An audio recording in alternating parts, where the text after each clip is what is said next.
Ако моите или вашите деца биле оставени само една ноќ без родителски бакнеш, има деца кои над 2200 ноќи заспале без своите татковци.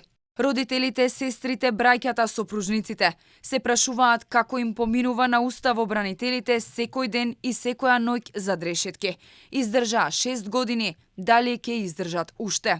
Вака пратеничката Дафина Стојановска се обиде да допре до владеачкото мнозинство, да гласа за потребата во забрзана собраниска процедура, да влезе законот за амнестија на осудените од 27 април. Билансот од денешното гласање покажа дека обидите на опозицијата за амнестија не вродија со плод. Многу работи знаеме и убедена сум дека длабоко во себе сите сме свесни дека со 27 се отиде предалеку.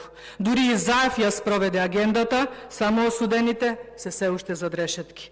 Неправедно обвинети и неправедно осудени.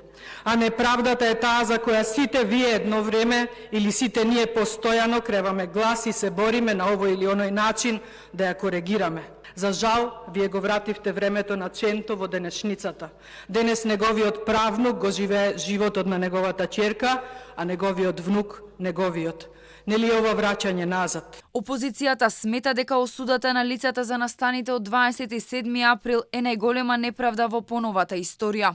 Ги повикуваа колегите пратеници да покажат простување и помирување, за да се излезе од длабоките ровови на омраза, реваншизам и мизантропија, да не гледаат од која страна доаѓа предлогот, но залудно. Законот го подготвија адвокатите Јанаки Митровски и Драган Пешевски, кои беа дел од одбраната на сега веќе осудените за терористичко загрозување на уставниот поредок. Тие беа спречени да присуствуваат во собраниската сала и во живо да го следат гласањето, иако, како што информираа, уредно испратиле барање до собраниските служби.